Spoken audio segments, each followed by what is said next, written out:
Olá, sétimo ano, como é que vocês estão? Espero que vocês estejam todos muito bem, né? E vamos para a nossa aula de hoje. Nossa aula de hoje vai falar um pouco sobre produção de texto, certo? Vou ler aqui alguns textos e algumas orientações para que vocês façam, no caso, para que vocês produzam, no caso, né? Alguns textinhos e vamos para a leitura para que vocês entendam melhor do que é que eu estou falando.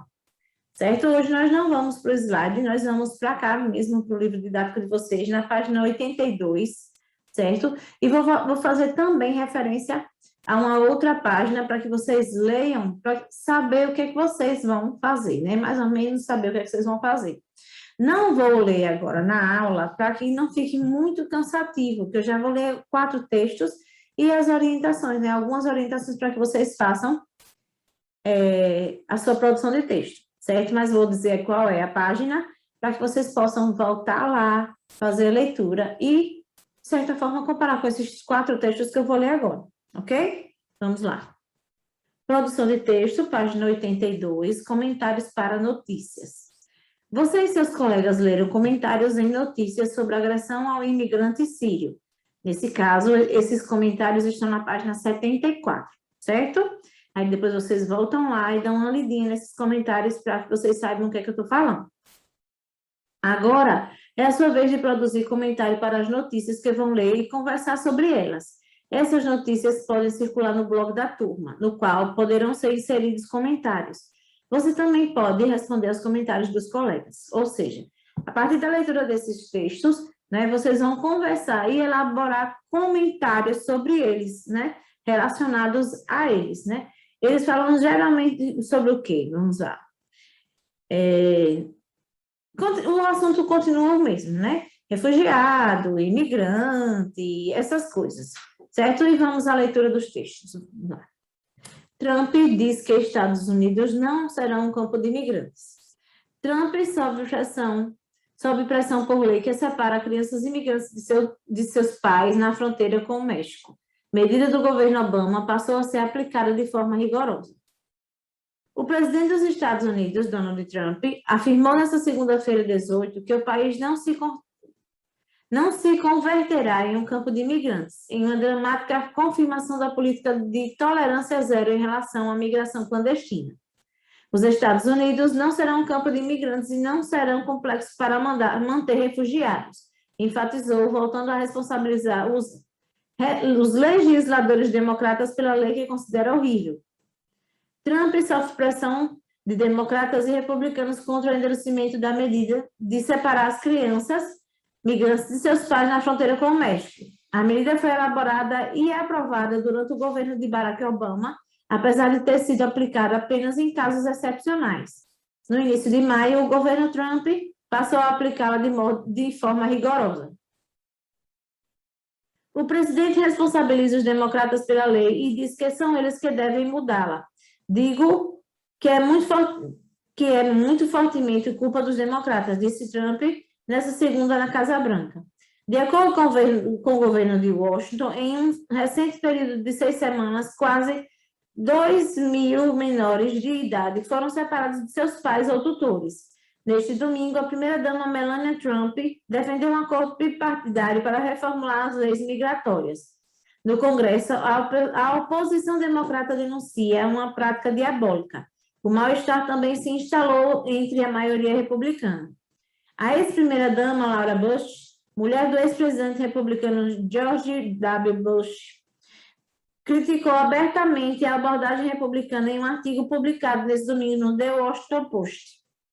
Moram em um estado fronteiriço, compreendo a necessidade de reforçar e proteger as fronteiras, mas esta política de tolerância zero é cruel, é imoral. E isso quebra o meu coração, afirmou Laura. Michelle Obama, mulher do ex-presidente democrata Barack Obama, retuitou o comentário de Laura Bush, afirmando: às vezes a verdade transcende partido. Texto 2, né? Após ataques venezuelanos, continuam a cruzar a fronteira do Brasil. Na Venezuela está muito ruim. Prefeito Juliano Torquato, PRB, diz que Pacaraima está tranquilo e que não há mais venezuelanos acampados nas ruas. Muitos estão seguindo direto e não param na cidade. Governadora pediu à STF que suspenda a imigração e que venezuelanos sejam enviados para outros estados do Brasil. Tem a foto aqui com a legenda. Venezuelanos cruzando a fronteira do Brasil nessa segunda-feira 20, entre as cidades de Pacaraima e Boa Vista, de 2018. Venezuelanos continuam cruzando a fronteira do Brasil, né? Que eu estou repetindo aqui que leu. Em Pacaraima, no norte de Roraima, e apesar do conflito registrado no último sábado, 18, segundo o Exército, 850 venezuelanos entraram no Brasil só no domingo 19 e 86 saíram. O prefeito de Pacaraima, Juliano Torquato, disse nessa segunda 20 que o clima na cidade é tranquilo e que não há mais venezuelanos acampados nas ruas. Apesar disso, o transporte escolar de 300 estudantes que vivem em Santa Helena de Uiraém, na Venezuela, foi suspenso pela prefeitura por receio de ataques. Crise na fronteira entre Brasil e Venezuela envolve colapso econômico e queda de braço judicial. Entenda, os venezuelanos estão cruzando a fronteira pedindo documentação normal e seguindo viagem. Afirmou, acrescentando que eles saem da cidade de ônibus e táxi. A maioria que está no centro de triagem, posto de atendimento da fronteira, está querendo seguir viagem, alguns fazendo compras no comércio. Na noite de domingo, a governadora pediu ao Supremo Tribunal Federal, STF, que suspenda a imigração, que seja criada uma cota de refugiados para os imigrantes sejam redistribuídos com os 26 estados do país. Um reforço da Força Nacional chega nessa tarde à região. O tumulto de sábado teve início depois que um empresário da cidade foi agredido e roubado na noite de sexta 19. Segundo a polícia, a suspeita é de que autores do crime são venezuelanos. Não havia ambulância na cidade e o exército não cedeu a que estava utilizando na operação uma acolhida, que atende os imigrantes. E ele teve de sair da cidade em um carro civil. O comerciante recebeu alta no domingo. Os imigrantes que viviam nas ruas do município passaram a ser perseguidos e tiveram seus barracos incendiados. Ao todo, 1,2 mil foram expulsos e voltaram à Venezuela. Desses, menos de 500 querem voltar ao Brasil, de acordo com o jornal local. Continuação, né? Para a Analice Martins, o sentimento é de medo. Ela cruzou a fronteira nessa segunda, mesmo dia que entrou em vigor o novo pacote de medidas do ditador Nicolás Maduro, para tentar conter a inflação prevista para 1000% nesse mesmo país. Estou com muito medo, porque nunca havia passado por isso, disse Analice. Cardenas Parada, por outro lado, disse que não sentiu medo ao entrar no Brasil. Estou atrás de trabalho. Saí da Venezuela porque lá é muito ruim, nem comia, afirmou. Marjorie Aldana estava em Pacaraima quando aconteceu o tumulto. Ela disse que, depois disso, entrou na Venezuela, buscou os 4 filhos e voltou a cruzar a fronteira do Brasil. Espero um futuro melhor para os meus filhos aqui no Brasil. Só Deus vai nos ajudar, declarou. Os venezuelanos que estão vindo para Boa Vista estão atrás de trabalho, o que é uma coisa que eles não têm na Venezuela. As pessoas do Brasil abriram os braços para mim e por isso não tenho medo, conta. O Wendel Vale, brasileiro que vive em Pacaraima, disse que apesar de não terem venezuelanos acampados nas ruas, ainda há um clima de tensão entre os moradores. No domingo, eles fizeram a carreata pela cidade. A cidade está calma, mas nós ainda estamos preocupados e apreensivos, relatou. A carreata foi para mostrar para os imigrantes que estamos bastante atentos agora. Outro morador disse que tem receio de alguns dos venezuelanos expulsos voltem para se vingar, mas não há relatos de novos tumultos. Conversei com algumas pessoas pela cidade e o que existe por parte de alguns moradores é o receio de que haja uma retaliação por parte dos venezuelanos que foram expulsos. Não de todos, até porque hoje muitos venezuelanos voltaram a entrar na cidade, mas daqueles que viviam nas ruas praticando delitos, vendendo drogas, prostituição, declarou João Kleber, morador de Pacaraima. Texto 3. Número de imigrantes que chegam à Itália diminuiu 74% em 2018, diz Acnur.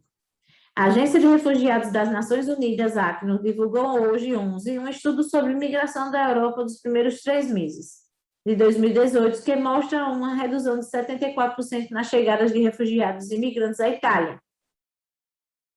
A queda deve-se à medida de controle das fronteiras e ao perigo das travessias. O relatório das Jornadas Desesperadas revela que ainda a queda drástica ocorre desde julho de 2017. A informação é da ONU News. Segundo o estudo, pelo menos 500 pessoas morreram ou desapareceram no primeiro trimestre desse ano em travessias em direção à Itália. A agência da ONU assinalou que o movimento migratório para a Itália foi reduzido, principalmente entre os países da Líbia, se comparado ao fluxo do ano passado. A Acnur destaca que os perigos ao longo do caminho migratório aumentaram. A taxa de mortalidade entre os que cruzaram a fronteira na Líbia aumentou em cada 14 pessoas, para uma em cada 14, ao contrário da proporção de uma em cada 29 no mesmo período de 2017. Uma das questões mais preocupantes é o agravamento da saúde dos recém-chegados a partir daquele país africano. Aumentou o número que desembarcam extremamente fracos, magros e, em geral, problemas de saúde. O diretor do escritório da Acnur na Europa, Pasquale Moreau, revelou que 3,1 mil pessoas morreram no mar no ano passado, enquanto seguiam o continente europeu. Em 2016, foram 5,1 mil óbitos. Né, gente? Um povo muito desesperado com a situação dos países. Canadá, né, texto 4. Canadá oferece residência temporária a refugiados barrados por Trump. Canadá vai oferecer residência temporária às pessoas que ficaram bloqueadas no país devido à recente proibição migratória no país do presidente americano Donald Trump, que bloqueou a entrada dos Estados Unidos de viajantes procedentes de 7 países, na maioria muçulmana. Afirmou nesse domingo, 29, o ministro de Imigração canadense Ahmed Hussein. As informações são da Rádio France Internacional. Quero assegurar às pessoas que estejam bloqueadas no Canadá que vou usar a minha autoridade para conceder-lhes autorização de residência temporária, se necessário, como já fizemos no passado, disse o chanceler durante encontro com a imprensa. Ele não precisou, durante a coletiva, não precisou, no caso, né, gente? Durante a coletiva, quantas pessoas ficaram bloqueadas no Canadá depois de Trump suspender, na sexta 27, a entrada dos Estados Unidos durante 120 dias dos refugiados e o ingresso por 90 dias de cidadãos do Irã, Iraque, Síria, Iêmen, Sudão, Somália e Líbia. Hussein, que é de origem somália, informou que, ainda que os cidadãos de 7 países que sofrem interdição migratória americana e que possuam um cartão de residente permanente canadense válido, ainda podem entrar nos Estados Unidos. O decreto de Trump se aplica aos cidadãos dos 7 países listados que estivessem em trânsito no Canadá.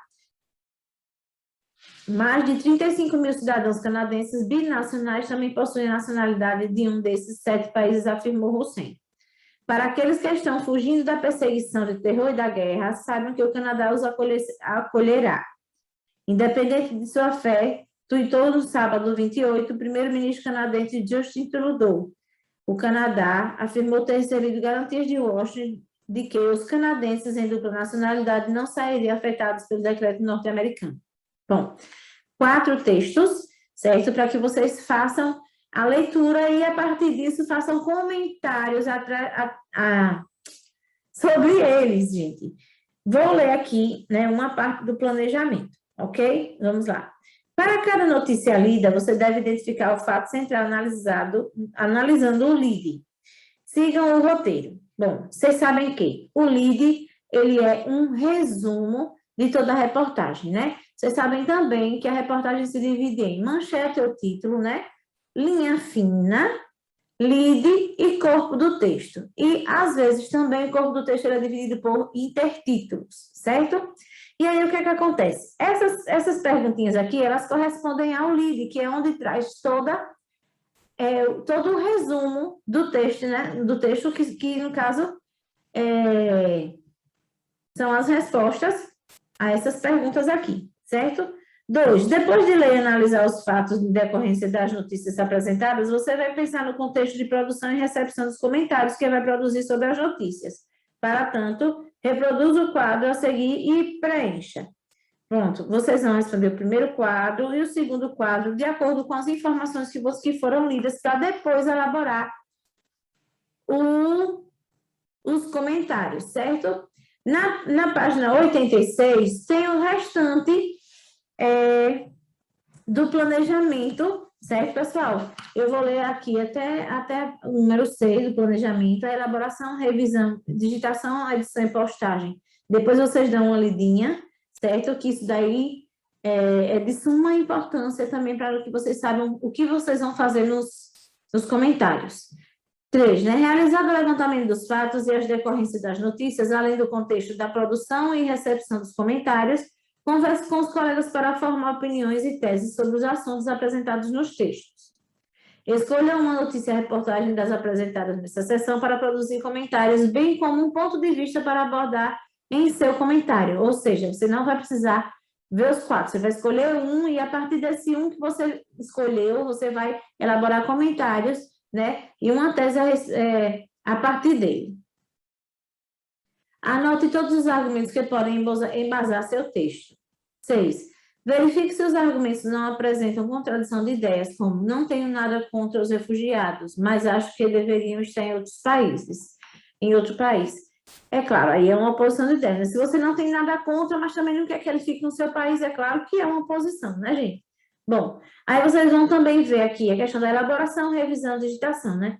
Elaboração, vocês vão ver tudo direitinho, lembrando que tudo tem que ser feito em um rascunho para depois ser passado para uma folha onde aquele texto fica ali permanentemente, certo?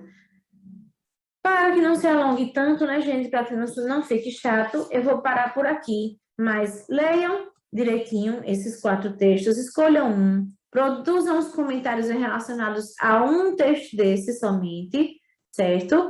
E aí vocês vão enviar para a professora. Qualquer dúvida também, os professores estão sempre à disposição para saná-las, ok, pessoal? E vamos para a nossa despedida virtual, né? Lembrando que, né, ainda são necessários os cuidados que nós estávamos tendo, então vamos continuar com álcool em gel, vamos continuar em casa e colocando a máscara, ok? Ou a máscara, né, gente? Então vamos para a nossa despedida virtual. Um abraço apertado, um beijo no coração e até a próxima, com fé em Deus.